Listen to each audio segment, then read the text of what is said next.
Hey guys, what's up? It's Lizzy Jane, and we are tuning into the 100th episode of the Lizzy Jane podcast. Thank you guys for hanging in there with me. We have reached 100 successful episodes before my hard drive crashed 2 weeks ago. I've been doing everything under the sun to recover so many audio files and music and all of this, and unfortunately, the hard drive is completely failed. But we had all of our videos backed up and uploaded to the cloud. So we were able to salvage the audio from these lovely conversations that everybody needs to hear. I have Kaivon as a special guest joining me live from Soulfest shortly before he played his set. Kaivon is such a nice dude. He has been producing feel good, vibey beats forever. And he just played his first EDC Las Vegas shortly after we had our conversation at Soulfest.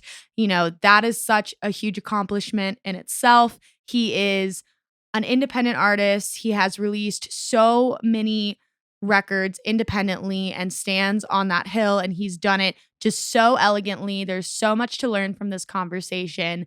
I'm so glad we got to sit down and chat finally after trying to make it happen, after a few headline shows of his. Learned so much. I hope you guys really enjoy it.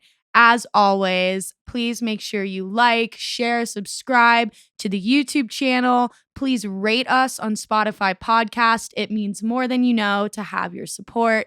And let's just hop right into it. This is Lizzy Jane, and you're tuning into the 100th episode with special guest Kaivon.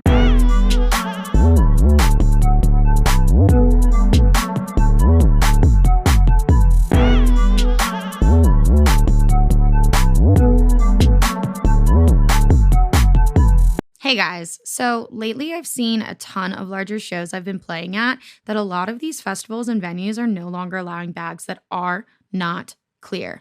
Well, guess what? Lunchbox Packs is coming in clutch again. They have just stepped up their anti-theft bags by releasing a fully clear hydration pack and snack pack. This is an absolute game changer for your summer festivals and events. Each bag is made out of TPU material that is incredibly durable, flexible, and made to not alter under extreme sun exposure over time. You also have the option to bring a skin in your bag on the way in, and once you're through that security line, you can zip on your skin for privacy of your belongings and to add some extra personalized fun flair. These hydration packs meet the majority of all festival regulations and guidelines. As always, these packs have all of the awesome anti-theft features as the original hydration and snack packs. Make sure you use code LizzyJane for $10 off any hydration pack and code LizzyJ for $5 off any snack pack. I will see you at the rave. The show today was brought to you by Vitaplur E-Boost Gum. With no pill to take or powders to mix, Vitaplur E-Boost Gum is a first-of-its-kind energy rave supplement that provides magnesium, electrolytes, and antioxidants while you chew. Vitaplur is the perfect complement to my active lifestyle, whether it's at the festival, on the road touring, or hitting the gym. Chew Vitaplur and dance with confidence. Use code LizzyJane for 10% off any order. Okay, this is my second friendly reminder that my hard drive literally fried and crashed like a week and a half after these were recorded, and I was only able to salvage 3 of the audio files. So please forgive me, and I did my absolute best. Okay, love you, bye. Hey, Vaughn, thank you for joining me today. Thank you for having me. I'm really glad we could make this happen. Me too.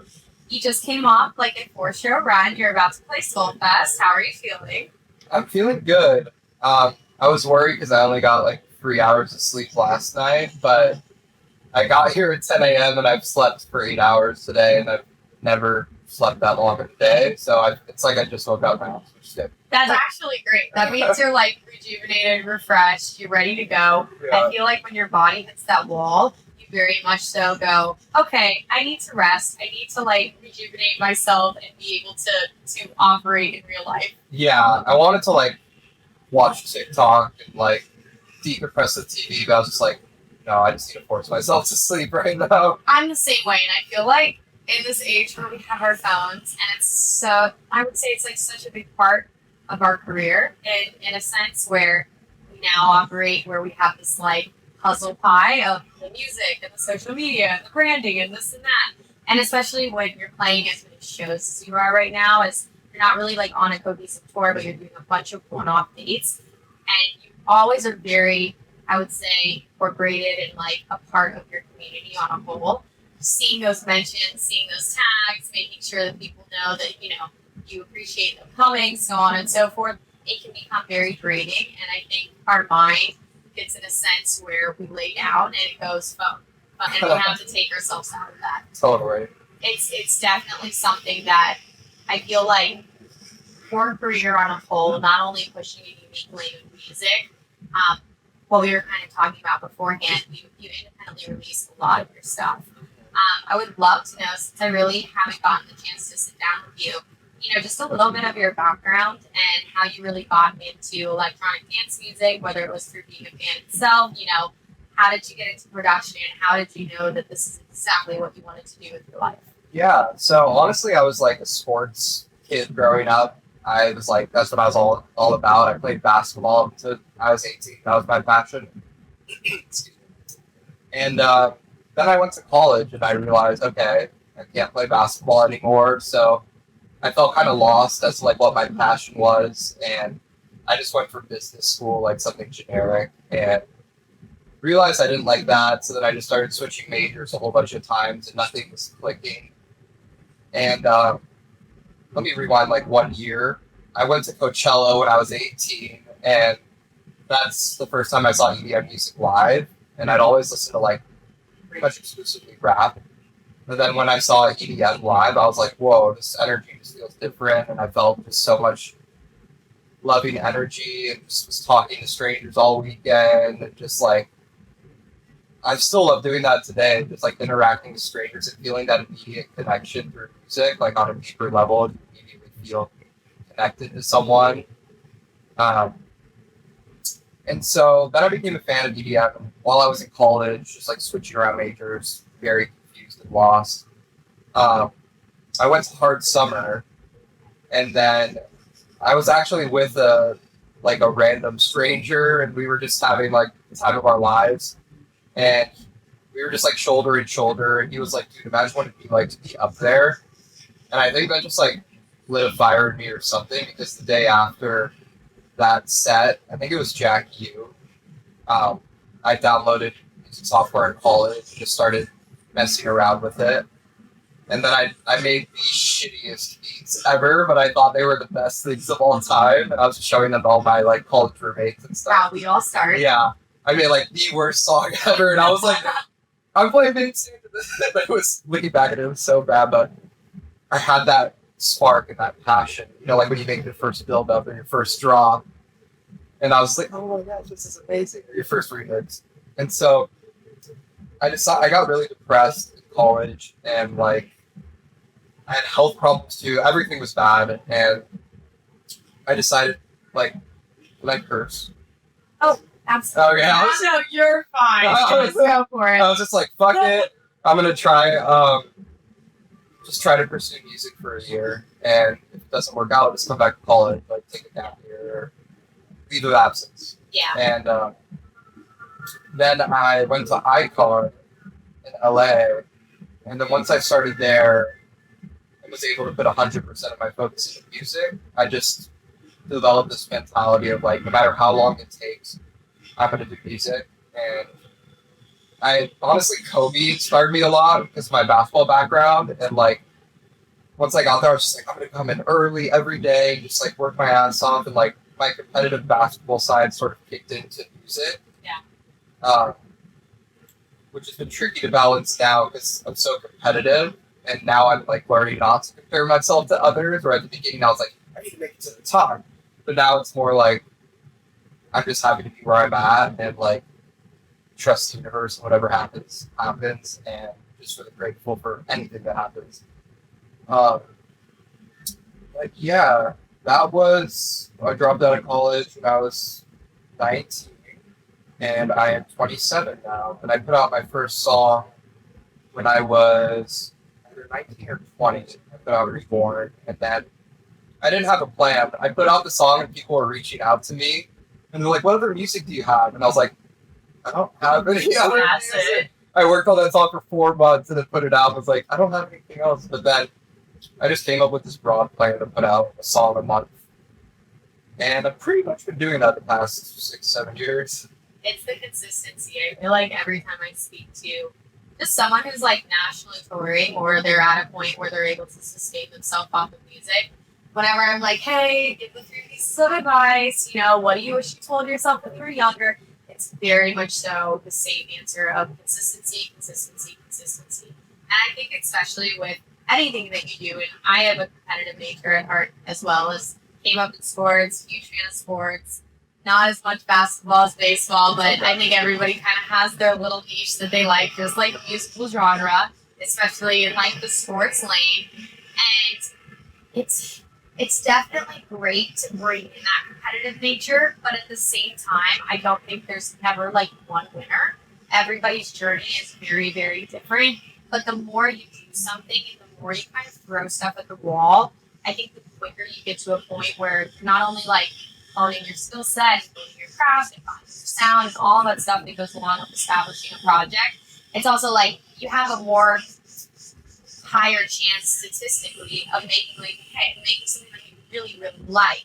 When you kind of get into your journey on a whole, so you've been kind of at this for 6-7 years, and you're probably around the same age, you've really created this unique path where I feel like you're not really like in this rat race of things that typically happen on like sometimes the base orientated side, or whether you're with set agency or set agent and all of that kind of background business stuff. What is some kind of things that you found along the way that have allowed you to stick to your guns where you're like, I'm just going to make the kind of music that I really enjoy to make, and I'm going to do my thing, and I'm going to build my fan base, and I'm going to exist in this, I would say, like, separate lane than, like, hey, I have to do all of these support tours, and I have to do all of this stuff to build up to do my headline tour. I feel like you just kind of said, okay, here I am, then I'm going to do me until people accept it, and I grow in each and every market. Yeah, that's a good point. Maybe it's because I'm not the best at networking and I'm not super social, but I just always wanted to make it about me and my direct connection to my listeners, and that was all I was worried about. So I just put out music and feel a connection with the listeners and not feel like I had to, I don't know, like connect with certain industry people or play before this certain artist. I just wanted to like build a community with like people that appreciated my music, just like from the ground up. I'm not trying to like conform to certain events or certain like functions and things like that. And I feel really lucky just because like I feel a lot of loving energy from like people who listen to my music, and they keep me going. Like I still need to be reminded to like keep going because I'm sure you can relate. Like there's peaks and valleys, and like in those valleys I'll get a message where someone says I like helped their life or inspired them, and that's what keeps me going. If I didn't get that, then I'd be questioning what I was doing. Because that's the whole reason I do all this. Is to like, I just want to help people, and I just want people to be the best versions of themselves, and help people escape and just like, not escape, but just like enjoy the present and enjoy life, even for just a little bit. And so when I'm reminded that I do that, that's really what it's all about, and I kind of forget about like the rat race, trying to like conform and all this stuff. It's just nice to keep it raw and simple, I feel like. But I don't know. I guess I've gotten really lucky because at the beginning when I first put out music, none of the labels accepted my songs, so I was like, okay, I'll just release independent then. But that's honestly been the best blessing because first of all, you get to own the music. So during COVID, when I had no shows or income, I was able to like support myself from Spotify because the labels didn't own the song, which was cool. But I still like working with labels now. It's just, I think it's good to find a balance of yourself and not being reliant on a label or any other separate entity, and keeping it about the music and connecting with the people listening to your music as a priority before anything else. Well, I think community is just like so much of what makes a successful artist like nowadays, like especially seeing artists like Pretty Lights come back and stuff like that. That's very like community focused and community based. I've always seen that come through just like on your social media platforms, at your shows, like You always usually do meet and greets. Like, it's a very, like, community-orientated thing. And kind of touching on what you said about peaks and valleys, I think a lot of people, it kind of is said by, people who work in the music industry or just, like, fans in general, kind of get that first bit of momentum, and then it's like run off the momentum, keep running. But there's no way, it's not a graph that goes diagonally up. That's no one's life. That's no one's career. You're going to have really hot moments, and then you're going to have to either take time off or write the next bout of music. There's so much, I would say, it's kind of like a balancing act of so many different factors that factor into what your project is doing currently. And if you don't take time off to write new music and kind of take time to wait for shows and go experience life in your own personal, like, hemisphere, there's no way that you can pour that back into your project. And with your creative kind of process, kind of walk me through it. You definitely dabble in a lot of, I would say, subgenres of electronic music, from just like really dancey stuff, future bassy stuff, heavier stuff, and all of your sets are always a journey. Very like big dynamic range energy. That's very fun. Do you kind of approach all of your songs with the same kind of footing, or is it different every time? It's different every time. It's just, I think a lot of artists can relate to. I just love so many different genres, and I love playing all the genres in my sets. So when I started putting out music, I didn't want to necessarily like pigeonhole myself into one sort of sound, which is why I put out like a bunch of different genres. But which is a great basis, because I think a lot of people figure out how to master one skill, or rough step or drum and bass or this and that, and when you do 20 releases of the same sounding stuff, sometimes fan bases are not as accepted when you finally go, oh wait, but I make house too, and I make this jammy stuff too. So when you lay those kind of like marbles all not in one basket, it gives you so much creative freedom down the road when you really find something. You're like, I'm gonna make a whole EP like this, and then I'm gonna reinvent myself and make a whole EP like this. Yeah, exactly. Like, I feel like you're making music and you're not excited about it, you're not spicing it up, you're not switching things up. It's not sustainable. It'll become really stale, and people can see right through it. I feel like when they hear music that's like cookie cutter, or like, I don't know. But I always am just trying to find like sparks or innovative ways to make something that I haven't made before, sound I haven't made before. But there's peaks and valleys. I'll go through writer's block for like a month or two, and then I think, like you said, the key is just realizing I gotta be persistent, not give up, and it's gonna come. So, but yeah, there's moments where I'm like, fuck, do I know how to make music? Like, I can't make anything that I like right now.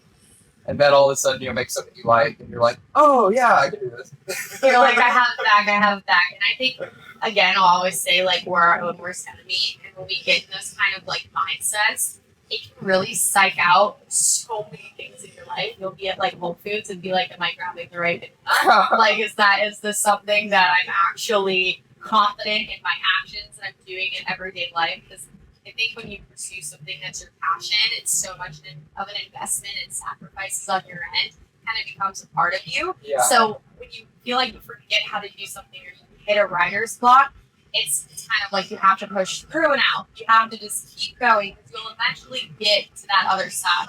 And I do feel like your subgenre that you kind of dabble around in, it's all very emotional based music.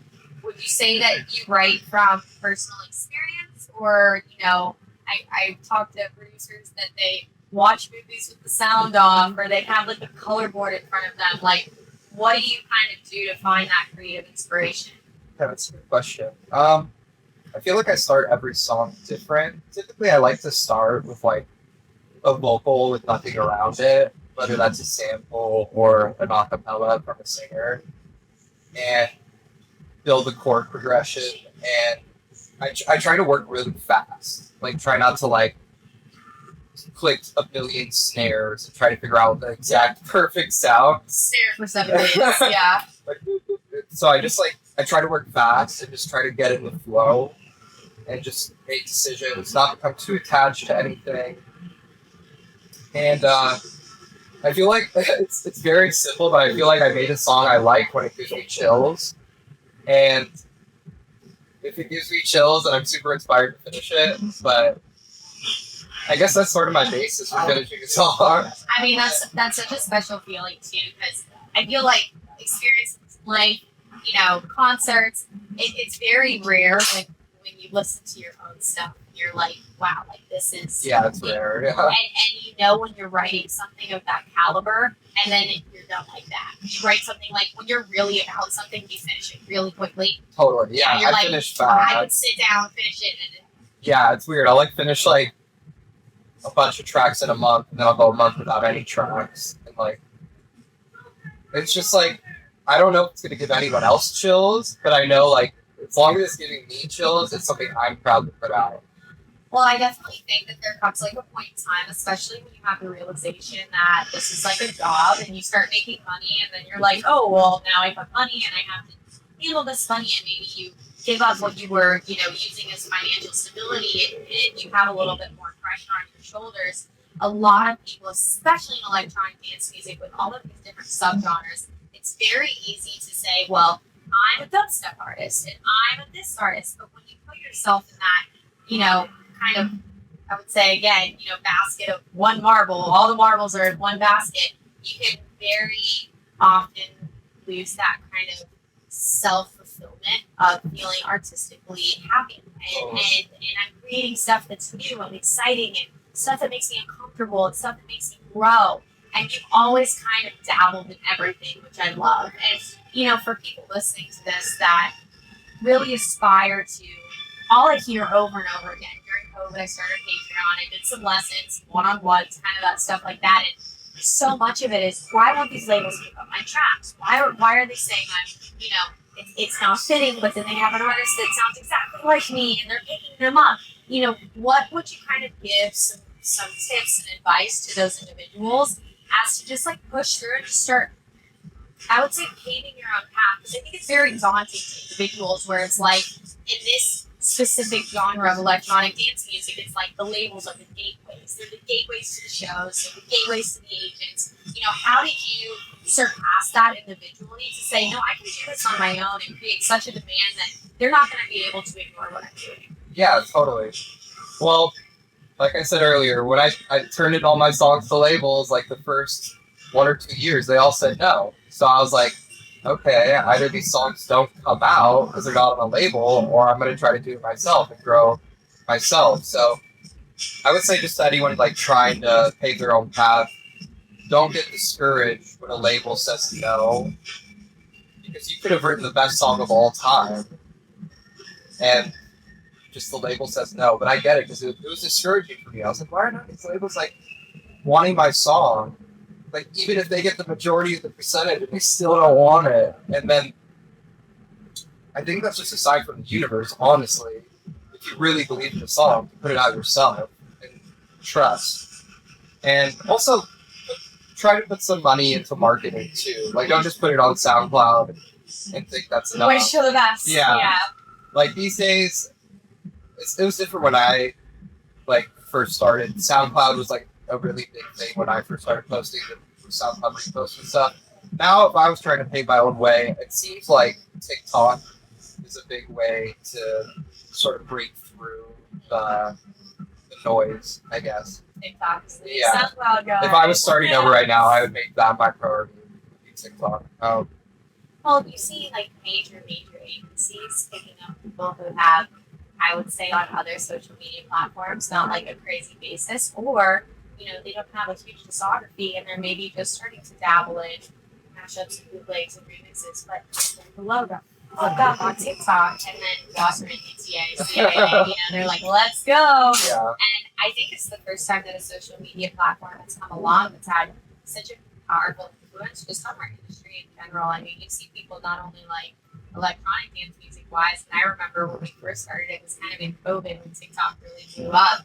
You had people like Lady Gaga, Adele, Lana Del Rey saying, they won't let me release this song unless this blows up here. Uh-huh. And I feel like you've never seen that happen really with a social media platform before. Yeah. It's super powerful. I'm addicted to it, which is probably not good, but I even find so much useful information on TikTok. that it keeps me hooked to it because it's like a world discovery, basically. It really is. Yeah, and I just never. I don't know. I think reels are popping off now too on Instagram, but you can just post something on TikTok and it can go viral. Like their algorithm seems kind of random, which I like. It's very random. I think people like try to decipher it for a while and say, oh, well, like you have to, appeal to your niche crowd and then do this, and then every 30 videos, this blows up and this blows up, and it changes all the time. And I think the big thing with TikTok is when I first started posting on Instagram, like I always liked social media, but I didn't feel like I was like a social media savvy person. I was like, I just need to do this to connect to the outer world.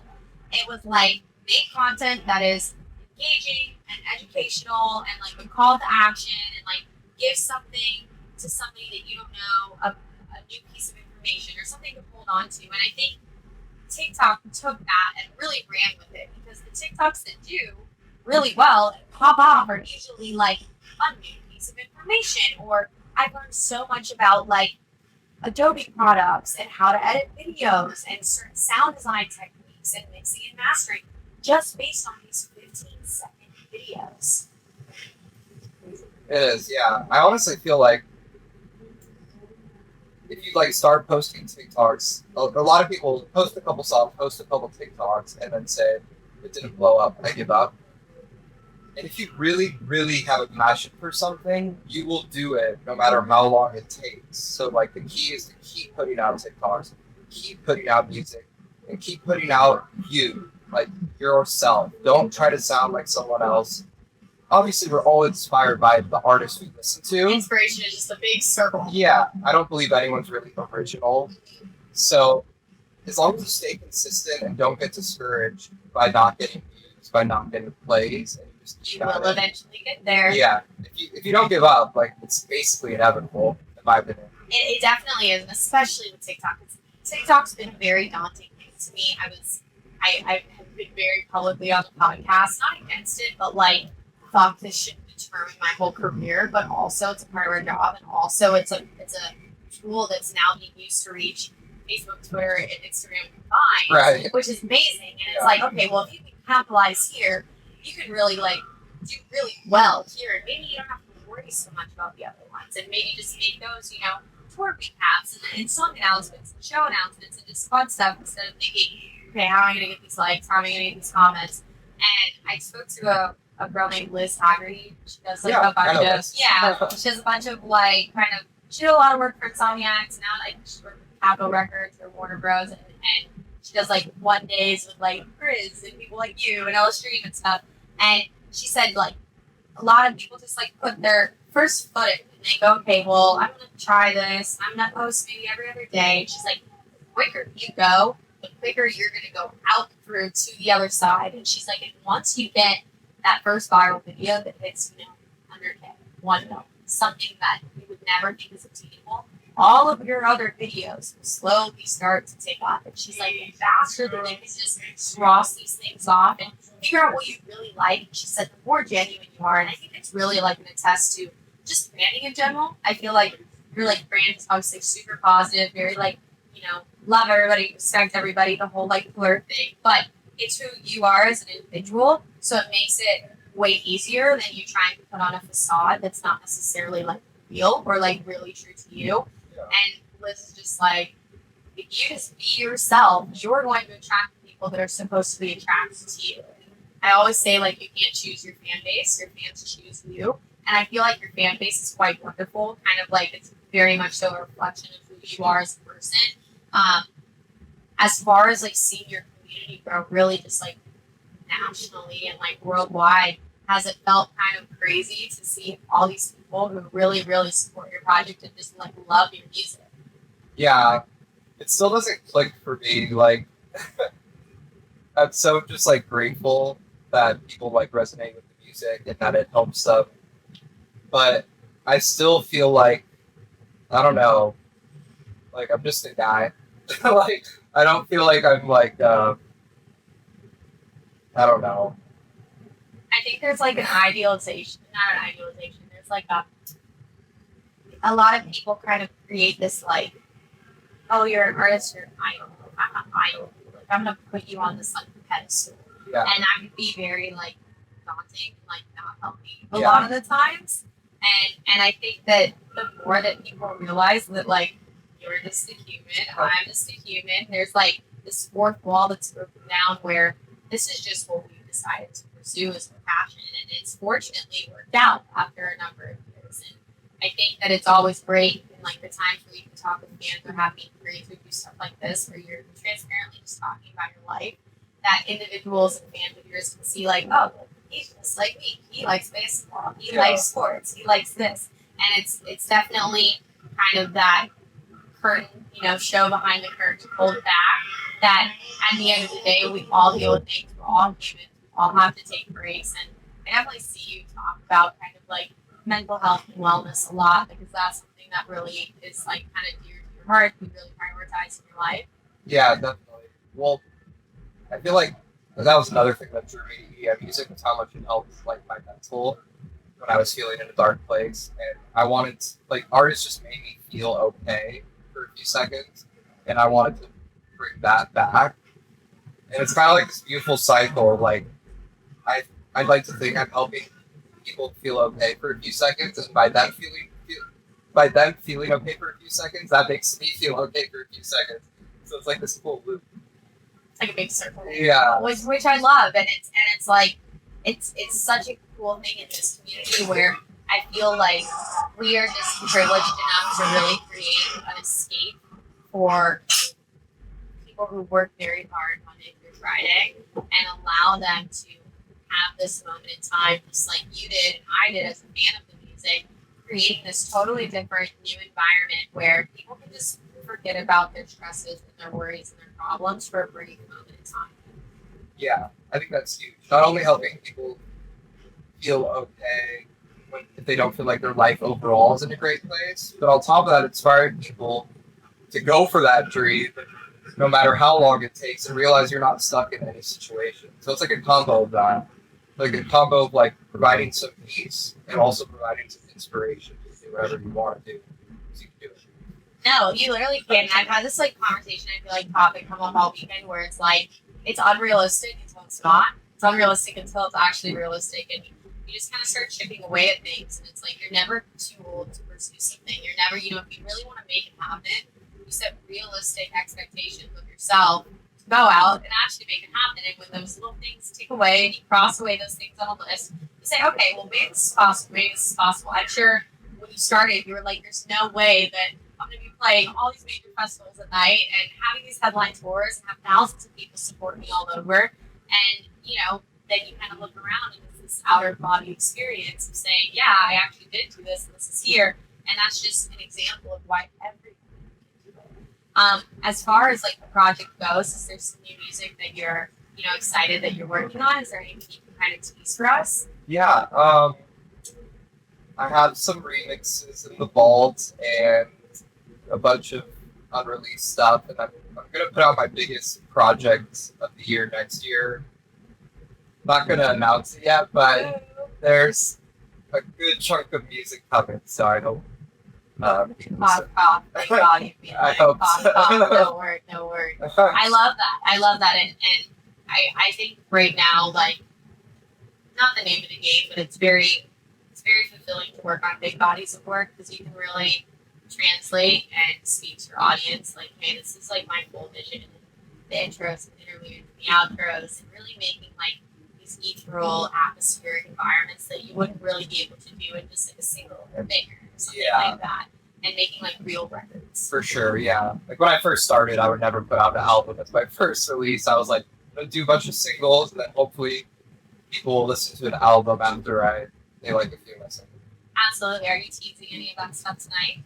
I'm playing A few remixes maybe that you got in the bowl?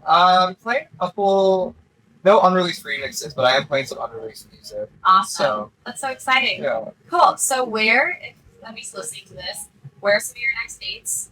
Where can they catch you kind of going through the summer into the fall? Is there anything you're specifically, excited about? Yeah, I'm really excited about EDC. Vegas. That's like 2 weeks, right? Yeah, 2 that weeks. is. Oh my God, it's like here. So, I mean, yeah, nothing really compares to that. And then Hard Summer also is really huge for me because I have this one of the festivals that got me into this. So that's gonna be beautiful, and it's also my hometown. So family and friends, and I don't know. So like playing in your hometown That's always mean a lot. Yeah. So I'd say those are the two that I'm most excited about, probably. Absolutely. Oh, awesome. Well, thank you so much for coming on to speak today. I really appreciate it. I'm really glad we got to finally do this and catch up. I'm excited to catch your set at Soulfest, and I'm sure we'll see each other soon in the future. Thank you so much. This is fun. Love you. See you guys. Bye.